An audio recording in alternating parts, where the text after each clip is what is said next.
Good morning, guys. It is day 4 here in Beirut, Lebanon. The 4th day of exploration, the 4th day to share with you guys my experiences here while I'm in Beirut. Right now I'm gonna be heading over, I gotta look at my phone here. I'm heading over to Mar Mikhael. This is Mac from the future. It's actually pronounced Mar Mikhael. Thanks to a recommendation from my buddy Joe, who I connected with here in Lebanon. He gave me an amazing list of places to visit.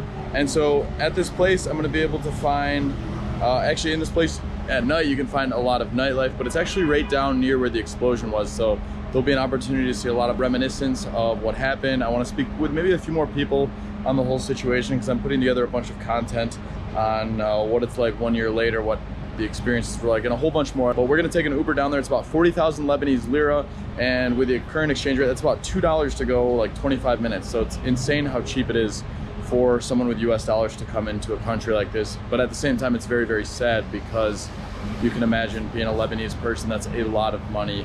They're making like 4 or 5% of what they were making 2 years ago. So tough times indeed. But if you're a visitor here, you have US dollars, you have euros, make sure to hook people up with a nice tip. It goes a long way and it helps them feed their families. All right, let's go ahead and catch this Uber. Hello. Hello, Mark. Yep, Matt. How's your day? Fine, alhamdulillah. How are you? Good, good, thank you. You know McDonald's? I do know McDonald's, yeah. You like it? It's pretty good, yeah. How long have you lived in Beirut? Oh, it's more than 30 years. You like it here? Just Beirut, it's city for business, for works, for jobs. Yeah. Outside Beirut, it's difficult to find a good job. Yeah, yeah. There is no Uber outside Beirut. Uber not covering all Lebanon. Oh, really? So it's only in... You can dial from here to everywhere, but outside Beirut and south, north, and the mountain, yeah. so far, there is no covering for Uber. Ah, okay, that's good to know. Further outside of the city, like up in the mountains, does the government shut off the power there too? Yeah. Yeah. And has it been like that just in the last 2 years, or like the last 20 years, or how long? This last 6 months is like this. So before 6 months, there was power all the time? There is power not all time. They come 6 hours, shut down 4 hours. And does the government do that because they don't have enough energy for the whole country? Yeah. They don't have more money, fresh dollar. Oh, okay. Yeah. The big businessman and the big thief politics man, they stole all the dollars. Yeah. They charge outside Lebanon. They put it in other banks to make money and to save their dollars fresh. Wow. You know, here in Lebanon, all people has dollar fresh, but it's in the bank. They cannot take any $100 fresh. Oh, wow. Really? It's all all- Lebanon. It's all locked up in the banks? Yeah, we have a big problem with the banks. Do people in Lebanon think it's going to be resolved anytime soon, or like it's going to take years for them to get their money? We don't know what time we can take our money. You can take money, Lebanon, pound, but it doesn't mean nothing, you know. You know, the dollar, it's very higher. Yeah. If you want to take dollars from bank, they switch to Lebanese, but not in the same price of the black market. Right. They take you $100 like 390 Lebanon. Wow. Yani less than quarter. Wow. So it's very hard with the inflation for a lot of Lebanese families, for everyone in the country, yeah. Thank you so much. I really appreciate it. Nice to meet you. Inshallah, nice to meet you. Take care. Bye. And make sure I gave my man at least double what the fare was. Gave him 100,000 lira instead of the 40,000 it was. But yeah, so like I said, if you're coming here, make sure you take care of the Lebanese people. They are definitely suffering from all the things going on. You heard what he was talking about. There's just a lot of political corruption going on here. They're not able to get any access to their money. The Lebanese lira, obviously, as we've talked about in all these videos, have really suffered massive, massive deflation amounts. So crazy times, but we just made it down here. Not really entirely sure where I'm going, just walking around this area and getting a feel for this place. I think this area is where there was quite a bit of destruction from the explosions. Not sure how far we are actually from the port right now, but I know when we just turned off the street, we were only a few blocks away. So gonna get to know this area and see where to go. Yeah, walking through these neighborhoods, you can really feel such an array of different types of architecture. Like for example, here you kind of almost get like a Colombian feel, which stems from somewhere in Europe. So I know like Cartagena, I felt kind of like I was in Spain, although a lot of people there didn't agree with me. But some of these places you feel such different feelings, like super modern right in front. You have an older feeling. I've been reading up on it, and the city's been rebuilt so many times from a lot of the things happening that there's just bits and pieces that are from different styles of architecture throughout the time. But as you can see right here, like a super modern building on this side, along with a much older piece of architecture right here. Yeah, so you can see, I think this place had suffered so much from the explosion. Just things everywhere. So with the fuel crisis here, you can see there's basically no areas to get fuel here. Most gas stations you see in this area are basically shut down for certain periods of the day, and if they're not shut down, then they have lines for like 5 hours. Yeah, it looks like here, based on this long line of cars, this is probably a gas station right up there.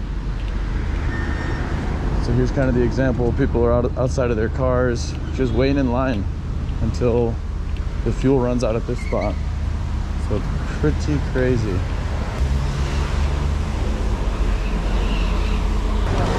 How long did you guys wait to get fuel? Just out of curiosity. Don't speak English. Oh, you don't speak English? Sorry. It seems like a lot of people in this area either don't speak English or don't want to chat right now, which I totally respect and understand.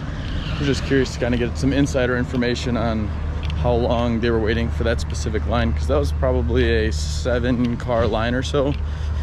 And our Uber driver the other day said some days he waits 5 hours for fuel. So I'm curious if a line that short takes that long, or what the situation is. And I wanted to know, like, are they filling them up like halfway, or are they able to get full tanks? What's the situation there? Interesting, as you walk through the neighborhoods, you can see a bit of really old history here. I was told that in some buildings, the really old ones, you can actually still see the bullet holes of what's going on here. And so right now it seems quite quiet at the moment, but apparently it's a big spot for like pubs and bars. Looks like they've got a whole bunch of like clubs and bars right here, like on this strip. Looks like a pretty cool spot. So if you're looking for nightlife, it seems like this is the area.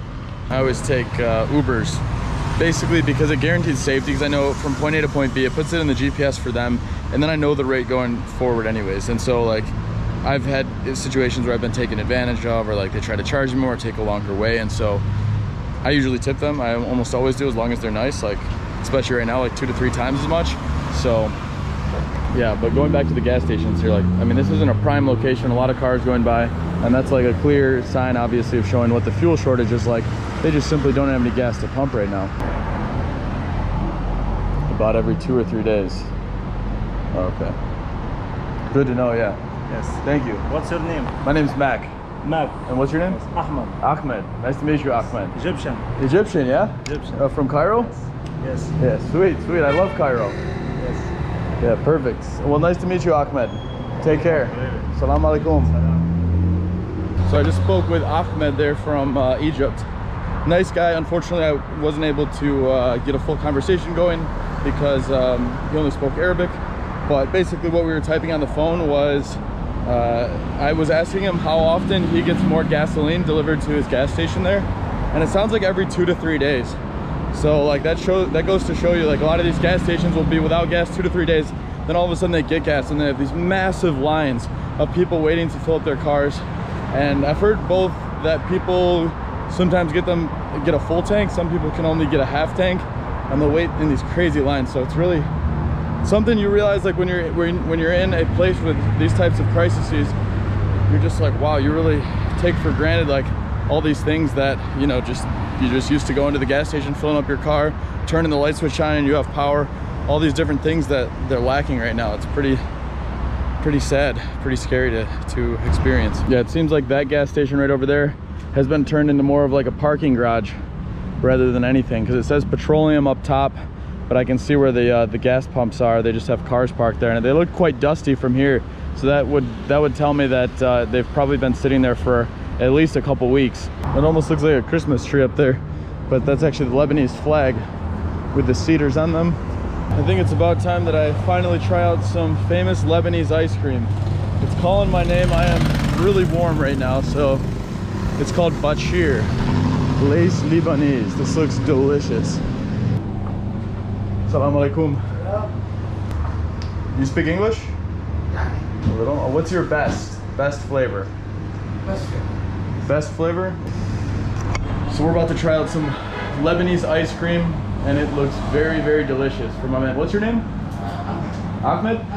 Ahmed. So it's my man Ahmed. He's hooking us up with this one right there, which is a loaded ice cream cone. It's got multiple different flavors, and that is going to be refreshing because, as you can see, I am sweaty. My shirt's all wet. It's going to be nice and refreshing here in hot and humid Beirut, Lebanon. Bachir right there. You see it? So it's B-A-C-H-I-R, and they've had Lebanese ice cream since 1936. So they've been making ice cream for a long time. If you've been making ice cream since 1936, that means you make some very, very good ice cream. So let's try it out, baby. Oh, we've got so many different flavors on there. Oh yeah, oh yeah, oh yeah. Shukran, shukran. All right, for you, keep the change. Shukran. Jeez, I'm like a child because, wow, I've never been so excited to eat some ice cream. Oh, yum. That first bite right there's got some strawberry. We've got some berry. It's basically a surprise as the further you make it. Salam alaikum. And it's really, absolutely delicious. I'm finally having the ice cream. I can't believe it took me four days of being here to finally try it out. Because all the Lebanese like Instagram accounts I follow, I feel like they're always like, let's get some good Lebanese ice cream. And normally I'll just stick with like chocolate or vanilla, but in this case I tried out the mixture, which gave me a few different options. Salam alaikum. Good, you? Yeah, very nice people here. Everyone down the street smiles. You say hello, salam alaikum. That means I come in peace. I will say though, this country of Lebanon is 40% Muslim, 40% Christian, and 20% of other denominations. So salam alaikum is more Muslim, but they do accept it from what I've been told. But Marumba, I'm gonna forget it now that I'm on the vlog. I think it's Marumba. This is Mac from the future. It's actually pronounced marhaba. It's hello, and that's more common to say here in Lebanon. Oh, the ice cream's already melting all over me. I'm gonna be wearing this pretty soon. Hello. Hi. That is good though. I'm probably wearing ice cream all over my face right now, but as you can see guys, just about an hour and a half later, this is the same gas station where there was a pretty long line of cars, and now there are cars still here, but they're just getting the wash because it looks like they've already run out of fuel. So that just goes to show you, as soon as the gas station gets fuel, cars are lining up, they're pumping it out as fast as possible, and then they're shutting it down as soon as that part's done. Wow, look at this gas station. That's definitely from the blast.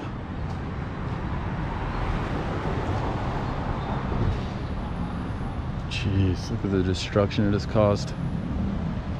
You can see, look at it, totally tore a hole in the side of that building. No windows in that thing. It looks like every single window that was in this entire place has been completely blown out. Yeah, just look at this place. Just annihilated. You can still see all the rubbish on the floors. All those windows blown out up there. A lot has happened.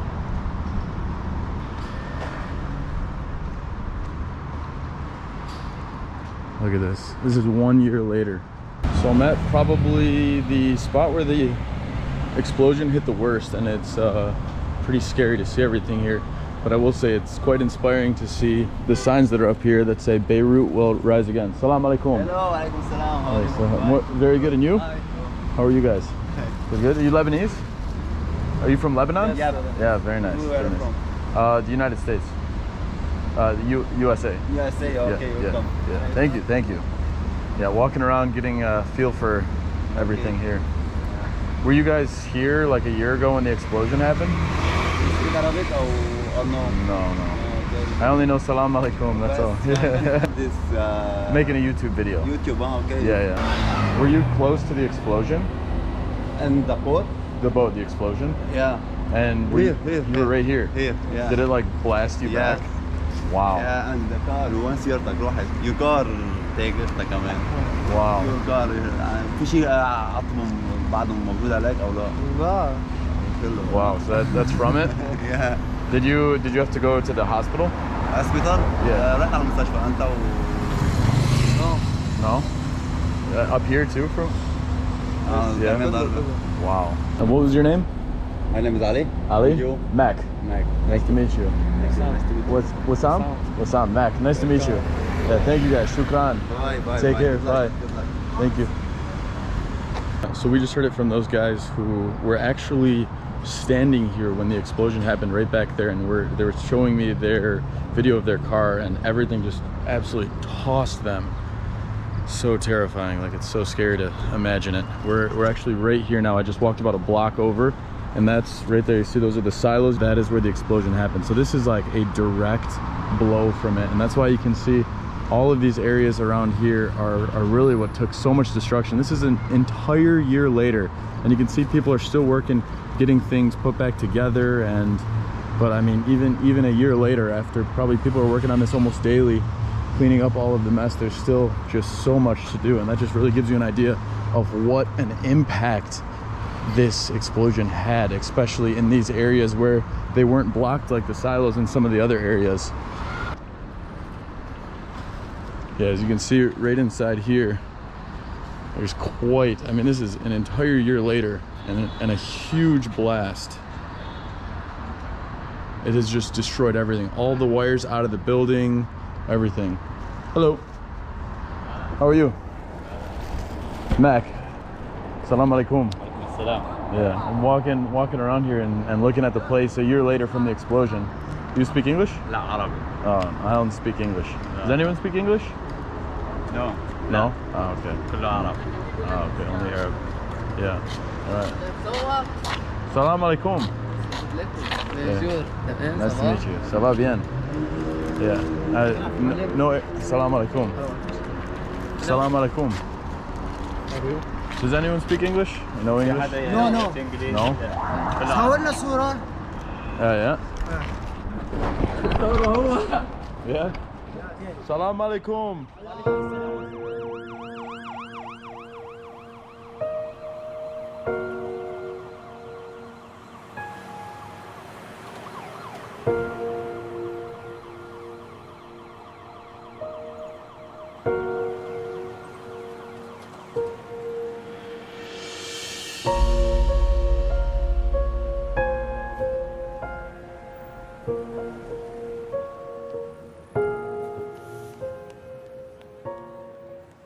All right, so we got the drone up, and I had a little battle scar at the end landing it here, so could have been way worse, but we're all right. Here's the squad here. You'll see them in the video. Where are you guys from? Yes. Lebanon or Syria? Or Syria. Syria. Yeah. Yalla, Syria. Syria. All right, thank you guys. Shukran. Salam alaikum. Take care. A nice group of lads there from Syria. As you can see here, there's a whole bunch of just buildings that have been absolutely destroyed here. You can see inside of here there is just destruction on all of the windows, and on top of that you're gonna see still broken things on this end. Yeah, just a lot of stuff right here where it's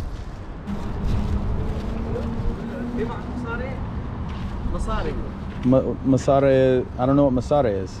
Huh? What's Masare? فلوس. Flus? ايه مصاري. I don't know flus. دولار. From what? ماما. From Dula? ايه في معك؟ I don't understand. Do you have a phone to translate? شو؟ Do you have like a phone to translate? يعني ما معه. التليفون. هو. I don't understand. I don't La Arabic. في معك مصاري. I don't know Masare. شو اسم المصاري بالاجنبي؟ ماني؟ لا. جد. مي don't know. للشرب. To drink? Water? لا مش من هاي بس مصاري. Water? ايه مي مصاري. I don't know Masare. شو بدنا نقول له اكل؟ عدي يا اخي. I'm sorry. اكل. What? لا. I don't understand. طيرا. Take care, boss. Yeah. All right, bye now. Salam. Yeah, so not gonna lie, towards the end there, it got just a little bit sketchy. I think he was asking me for money, and you know, like, as much as I'd like to help everyone, I really can't. You know, I've been in altercations in the past, and the way he was, I don't want to assume, but like the way he was holding his hand back and he was asking for money, following me. I was like, shit. I mean, obviously that's what happens when you pull out a drone. I had a wad of cash hanging out in the bag, and he saw it. I have a, you know, expensive iPhone and GoPro, and obviously it's hard times here, so you know, I can't necessarily blame him, but I needed that footage because I need to help tell the story of this. So yeah, now we're cruising on to the next spot. You're kind of just wandering down the street to get a feel for Lebanon at the moment, and it's very interesting though. Some of these streets are absolutely like blown out, and other parts of the streets are in still decent condition. I think probably certain areas probably were affected more by the blast than others, and it's good to see that some of the shops are starting to open up again. Happy for that. You know, I'm sure a year ago, well obviously a year ago, but like, you know, 6 months ago it's probably pretty quiet. It seems like they're making pretty good progress on, you know, getting this place, getting some life back here, which is, you know, really inspiring to see. So it's interesting when you're walking around these streets, you kind of see a little bit of everything. This is where you see probably some architecture that's survived many different stages of where Beirut's been at. But you see wall murals here. You know, Beirut is screaming with really a strong message this sends. And you can kind of tell. I believe I was told that these bullet holes, I might have mentioned before, were from the Civil War. So that means this building's been around for quite a bit of time. Obviously this building's gonna be much newer for this area. And then when you're looking at this side of the area, you're gonna find, once again, a little bit more of that old architecture leading into a more modern mosque. As you can see, it's like, it absolutely stands out, gleams in the lights. I'm very curious to know if that required a lot of remodel or what state that was in after the terrifying explosion that happened last year. Actually, it seems like this probably had quite an effect from the blast because there's a lot of construction going on, as you can see there. Crossing the street, that's where you see a little bit more of the French architecture. And we got to do one of those Middle Eastern crosses where we just start walking and then you make it. As you can see there, wouldn't be the safest thing in the US, but people are used to it here. So and we are crossing over. Got one more way to go. Got this guy coming. Oh, as you can see, Middle Eastern crosswalk. No stoplights. No stoplights. So you just kind of go for it and you make it. Looks like we're coming up on the mosque here. Really, what a beautiful structure. Just absolutely lights up this whole neighborhood. Quite a mosque right there. Look at that thing. Now that we're up close, absolutely stunning architecture.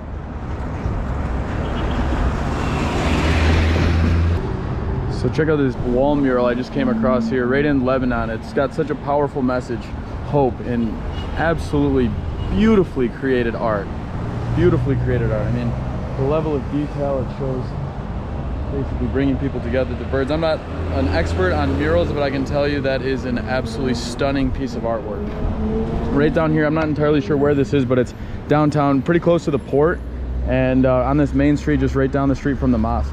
So if you're looking for some good spots here in Beirut to take some photos, you can come on down here. There's like 2 good spots. You have the I Heart Beirut sign, and then you also have this really cool spot down here. So quite a few spots just wandering around when you're in this area. It's like probably 2 kilometers or so from the main mosque over there that we just walked from. And it is very cool over here. Not too much going on. I don't know if that's just because it's a Sunday or if they're still rebuilding, but it seems like there's a lot of like things locked down over here, like on this side. But at the same time, it does seem like businesses are open here. Maybe they're just closed on Sunday right over here. So and down here, it's crazy. It's just like, it's a bit of a ghost town. Some of the shops are open though, surprisingly, on a Sunday, when you'd think usually there'd probably be a lot of shopping, but with everything going on, it's quite quiet here. Hello. Yeah, like all these shops, not anyone in them at the moment. So it's probably, I would guess, maybe tourists or people that are wiring in money from other countries that are spending money here right now. Otherwise, everything's just so insanely expensive. All right, guys, and I'd say that probably wraps up today's video. Did quite a bit of exploring. My feet are exhausted. Probably put on a solid 20 kilometers of walking. Got to see some of the insides of Beirut. Some pretty scary areas to see in person, but I really wanted to see them, talk to people and understand it. And so that's where we're gonna close her out today. And as always, if you can smash that like button, it helps so much. And if you guys want to see more videos like this, make sure to hit that subscribe button. We'll be sharing so much more from all over Lebanon, and we will see you in the next video.